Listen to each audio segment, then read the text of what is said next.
With the release of the new Maestro City of Asgard survivability or survival guide video, we've got a lot of great information. We don't have every particular thing that we need to know in order to build the 100% best teams for this, but I wanted to take a second to go through some of the gameplay mechanics that we know so far to discuss what might be the best heroes to individually level up in this upcoming season of new Osh fights, or I guess Maestro fights. One thing that I do want to mention before we get into the video is 1 week we'll be facing Osh the Eternal Keeper and all of his or their mini bosses like we did this week, and in the following week we'll be fighting the Maestro along with the harp and the horn. You can see that this is the new attack screen. You can see that you have the attack down here in the bottom right, all of the same buttons, everything on the left side. Comparing that to the Cradle of Stars with the Osh the Eternal Keeper, you can see going back and forth, we're basically going to be rotating. So the main mechanics that we got to pay attention to is the difference between the material and the astral plane, what happens in each, as well as the soloists, the harp and the horn and the harp, and how to interact with them. Now, with that being said, here are my top 8 heroes to level for the Phantom Orchestra Maestro fight. It's only a game. Why you have to be mad? What is up, heroes of Dominion? My name is Charlie. This is Hero War Central, and in this video I'm going to try to answer the question that just about everybody is asking me, and that is what heroes are going to be good against the Maestro coming in just a little bit, in about 12 hours. That new event is going to go live. Of course, we're not actually going to be fighting the Maestro until this weekend, but I wanted to take a look at some things and discuss some of the hero choices. Now, there are 2 main mechanics that we have to think about when we're talking about tanks. The first one is what kind of damage they do, and the second one is how they're going to interact with the soloists. And what do I mean by that? Well, in the physical plane, you're going to be taking physical damage the entire time. Your entire team is. In the astral plane, your entire team is going to be taking magic damage. So you might start to think initially that a hero like Rufus that helps protect your team against magic damage, Julius that helps protect your whole team against all kinds of damage, or even Astaroth on a lesser extent might be the play with a constant area of effect damage. But looking at it, I don't think it actually does that much damage over time. I don't think that's the big issue. What my main concern is dealing enough damage to the soloists during the astral phase. You can't deal any damage to the soloists in the material plane. And when you're in the astral plane, the Maestro is immune to physical damage. So I want magic damage dealing tanks. There's really 3 that you want to pay attention to. First of all, Aurora, absolutely amazing damage dealer, and my #1 pick for the tank that you're probably going to want out of all of these. We know that the physical damage that comes down during the material plane phase can be dodged. Having a Aurora that's ready to ult whenever you toggle into the astral phase is going to be absolutely fantastic. That's area of effect damage to everybody on the enemy team, magic damage, and with the Ascension ability that she has, an extra couple of pulses. Honorable mention tanks that I think are going to do very well. Mushy and Shroom does a lot of great magical damage. Corvus does a lot of great pure damage, and Julius probably will end up being the one that protects your team the best. I do like Rufus, Luther, Astaroth, Galahad. I do like all of these other tank choices, and they might all be good, but to me, a tank that does magic damage and a tank that can help with mitigation and actually actively wants to be dealt damage to, Aurora is my #1 pick. Now, as far as marksmen are concerned, I think the one that is shown the most in the video is Artemis, and I actually think that Artemis is the play, but not for the reasons that a lot of people think. This ability right here, True Light, creates a flash of light that deals damage to all enemies caught in it and blinds them for 3 seconds. The harp has an ability that weakens all heroes, and this effect is only dispelled by control effects, and I'm assuming a blind is going to be a control effect. Obviously, marksman, any hero that does physical damage, isn't going to be great in every part of this fight. The Maestro is immune to physical damage when you're in the astral phase, but if you can quickly drop the soloists, the horn and the harp, and then quickly toggle back into the material plane, that actually might be a good strategy. Dante might actually end up being another great choice depending on how this violet ability works. Shackles of Weakness will reduce the target's main stat by 5 seconds. I don't know if this counts as a control ability for the sake of the harp counter effect, but he also has some of the highest dodge in the game, and since we know that you can dodge the physical damage received during the material plane phase, he actually might have a nice charged up ult ready to go. Toggle into the astral phase, use his ult to quickly take down the soloists, and then toggle back into the material plane to continue the fight. Additionally, with his green ability, he's going to increase all allies dodge by 5 seconds. That means that all of the allies on the team is going to get extra energy during the material phase as they have a chance to dodge that passive physical damage that they're receiving the entire time. Now, as far as mages are concerned, there are more mages in this game than anything else, and they showed a bunch in the video. They showed Heidi, Kai, Faceless, Orion, Mojo, Lars and Krista. They showed Satori, they showed Iris, and they showed Celeste. Celeste, in my opinion, is going to be the #1 mage out of all of the mage options.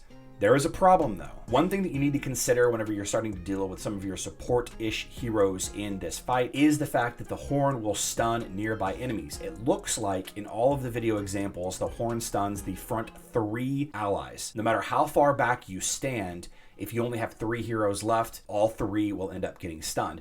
The way to break this is by getting enough healing. It's not like 1 point of healing, it's enough healing. The video says something like you have to get a decent amount of healing to break the stun. Celeste has the ability to be in dark form to do magic damage, and her basic auto attack does magic damage, so she'll be effective in all phases of the Maestro fight. And when you need her to provide some healing, she can switch to healing. Unfortunately, she stands pretty close to the front, so you actually might need to have a team built to push her far enough back so that she's not stunned. If she's stunned, she's obviously not providing any healing, which is half the reason why you would bring her to this fight, to break the stuns. Taking a look at the other mage options, any mage that can provide any kind of healing I think would be beneficial.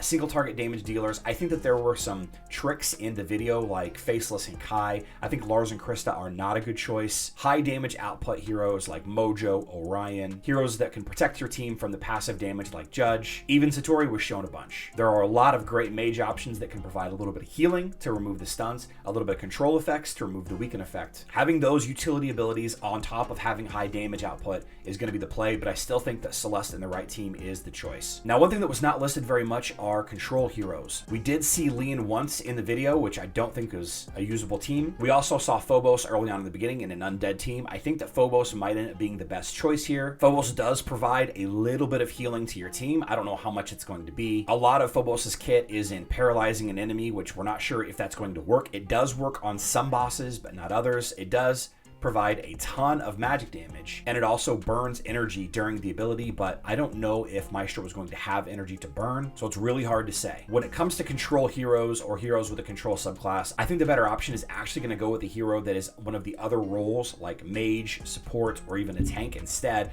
that can provide some control effects instead of bringing a pure control hero. That being said, I am very interested to see how Darkstar is going to work, as well as Polaris in this fight. If the Maestro and the soloists can be stunned, Arachne is going to be incredible, though I doubt that's going to be the case. Now, the healers. In the video, we saw basically every healer used here, and I'm going to tell you this, and I think it's going to be a safe opinion to say, because of the constant area of effect damage that's going to be putting out, both physical and magic in the material and astral phases, any healer is going to be a good choice, especially one that can provide area of effect healing. There are some that do that better than others. My 2 biggest concerns out of all the healers, and yes, I do mean to say that you can probably level any healer and have them be effective. In fact, I think most good teams are going to have 2 or more healers. One of the big things that you have to deal with in the City of Asgard Osh fight are nightmares. Nightmares getting spawned is the death knell for your team. I didn't actually spawn any here, which is kind of funny, but having the nightmares spawn and slow down your team is a big problem.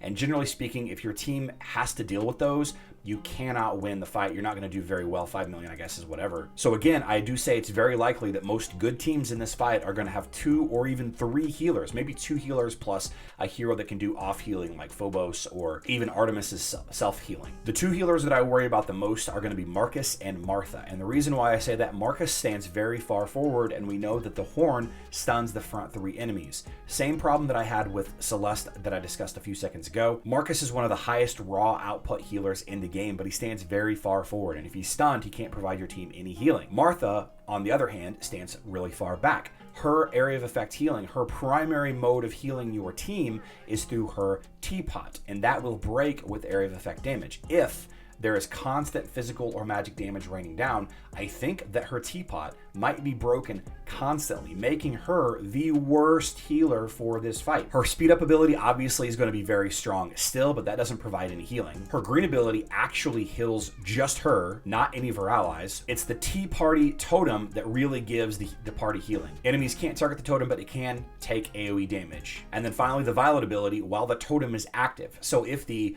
passive constant physical damage or magic damage breaks the totem over and over again, she's going to be worthless in this fight, aside of course from her ability to speed up the team. And if you're looking for a team speed up in that regard, just bring Thea. That ability, that 55% speed bonus is going to be pretty amazing. I should also mention that Maya does stand pretty far forward, and that might end up being a problem also. So if you are going to bring a Maya or a Marcus or even a Celeste, you're going to want to bring another healer in the back line, an Aiden, a Thea, a Dorian, a Jet, maybe even a Nebula. Warrior heroes are going to have a tough go at this. I think the two that are going to be the best value out of all of these, possibly Qing Mao and Yasmin. They can dodge the physical attack damage that your whole team is going to receive during the material plane. A good way to, stack up their charge. The problem with a lot of warriors is they stand close to the front line. They're going to get stunned a lot, and they're basically only going to be brought to deal with the soloists during the astral phase. If you can live in the material plane, if you can stay in that material plane for a long time, the gradual build resistance to all damage, yes, that is going to be a problem. Yes, you're going to have to toggle into the astral phase,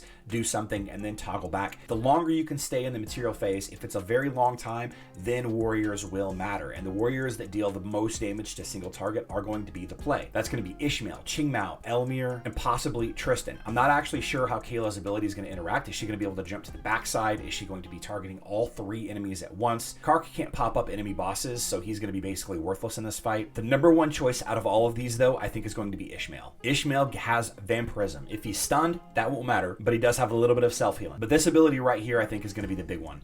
When Phantom Skill is active, he's going to be dodging physical attacks for 6 seconds and or magic attacks for 6 seconds. So no matter what version of the fight you're in, the astral phase or the material phase, he has the ability to dodge the passive damage, gaining extra bonus energy. Getting him stacked ready to ult, spiking his critical hit chance and attack speed. One of the best strategies might be to build up his ult, switch into the astral phase, pop everyone's ult to kill the soloists, the horn, and the harp. Obviously, he's not going to be doing any damage to the enemy Maestro during the astral phase because they are immune to physical damage. But what I'm curious about is the Stormblade. This ability to stun every third attack, this actually could be very, very, very strong against the Harp weaken. Kark also stuns, but I think it's going to be less focused and less important than using Ishmael. Qing Mao can blind. Tristan has a couple of control effects that I'm not really sure about. Yasmin, her healing block. Both of these heroes, Tristan and Yasmin, they both have abilities that might work against that weaken, but we don't know for sure until we see specifically how the mechanics play out. I think Ishmael is going to be the best warrior to level if warriors are important. Now, support heroes have the biggest question mark out of all of them. I think the really cool thing that I can tell everybody is Nebula is going to be great. I think Nebula, having been leveled up for the City of Asgard Osh fight, is going to be incredibly beneficial to be used here. Sebastian and Isaac. I am curious to see how Isaac is going to interact. If his area of effect silence is going to be counted as a control effect or not. I'm assuming it will be. The incredible amount of passive magic damage that your team is going to receive means that Isaac is going to be ulting a ton, but he's going to be standing in the front, so he himself is going to get stunned a lot. There are a lot of heroes in the support team that could be beneficial. If we don't act like Nebula is the best choice, and I do believe that Nebula is the number one choice out of here, Nebula heals allies next to her. She also has an execute dealing damage to the enemy with the lowest health, and of course her ability to boost the damage output of her allies. Obviously the number one support hero to level up for just about any activity, depending on your team composition. A lot of people already have Cornelius leveled up in their efforts to somehow get those 1 billion damage hits against Osh that nobody can seem to do consistently except for a couple of people. His ability to block magic damage for 6 seconds is pretty strong, though I don't know how important it's going to be. Doesn't seem like it's a ton of damage that they're outputting. He does have a couple of useful abilities. Obviously Heavy Wisdom can only be used in the material phase